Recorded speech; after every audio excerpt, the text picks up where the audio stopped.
Hi and welcome to another business tip from the Trades Coach, helping you to build a more profitable business. There's an old adage in business that goes something like, a company that runs low on profits may go out of business. A company that runs out of cash will go out of business. So unless you're planning on going out of business anytime soon, stick around and I want to talk a bit about cash flow in your business and ways that you can improve it.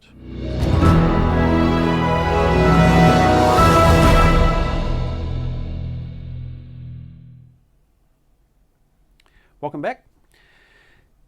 In other videos I've talked a bit about gross profit or profitability of your businesses. There's absolutely no doubt that it's really essential to have a good solid level of profitability in your business, because that's the long-term carbohydrates that will drive the long-term success of your business.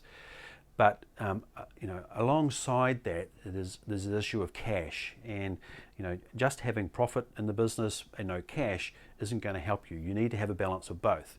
So today I want to talk a bit about cash and the cash flow of your business, and introduce some tactics in the way that you can improve it step by step in order to make sure that you've got a good, healthy business and you can sleep at night.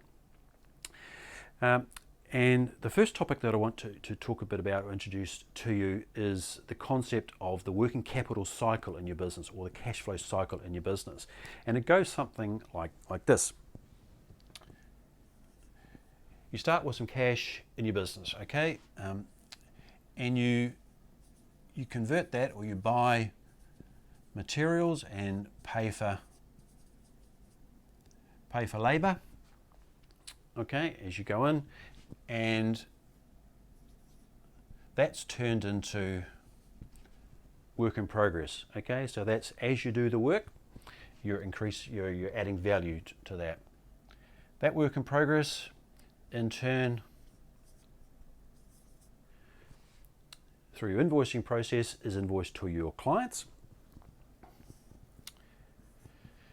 Then hopefully the client pays you, and that cash flows back into your business. Okay, so that's what's called the working capital cycle of your business, and it's pretty common with any type of business. The important thing is to make sure that that cycle goes around as fast as possible. Okay, so the faster that cash is cycling through your business, the less cash effectively you need. If the cycle slows down and gets kind of log jammed at any point, then you need more cash in raw terms in your business in order to keep going.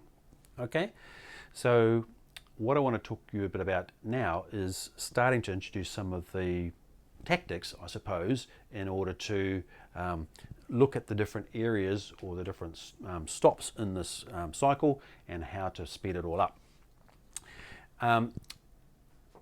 And looking at it initially at the beginning of a project up here, the number one tactic, I suppose, at that sort of stage is in your negotiation with your clients is what sort of deposit are you going to get for that initial payment.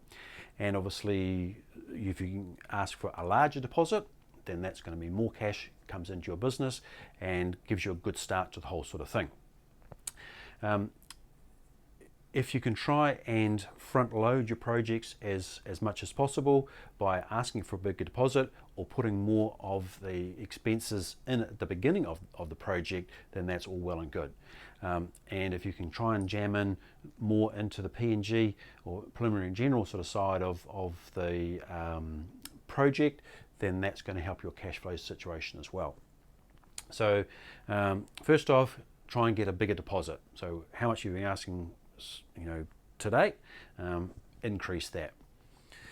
The next sort of thing to look at, along with deposits and preliminary in general, is to look at when you're starting to look at materials and what have you, is to what can you negotiate with as far as better pricing is concerned with your suppliers, and better terms of payment with your suppliers. I guess the trick is in this cash flow thing is to try and get the money to coming into your business as fast as possible and pay it out as slow as possible. Okay, you're a little bit restricted. You don't want to get on bad terms with your suppliers, but absolutely use every possible day available in order to conserve cash in your business until people start to squeak and demand payment. You don't want to get into getting a bad reputation, but you know what the game is. Try and pay it out as slow as possible. It's going to be a bit harder when it comes down to your labour, because the guys aren't going to be too happy if they're not going to be paid for a month or 2 months, and they may decide not to turn up. But certainly your suppliers, and even if you get into a sticky situation, if in the past you've had a good reputation with paying with your suppliers, if you then need to go to them and ask for a bit of leeway, if you've got a good reputation, they're usually there to support you. So there's a couple of tips at the beginning of the project to improve your cash flow. I'll come back in another video with some other tactics, looking at other areas of the working capital cycle to make some improvements for you there. So come back soon and learn some more around improving cash flow.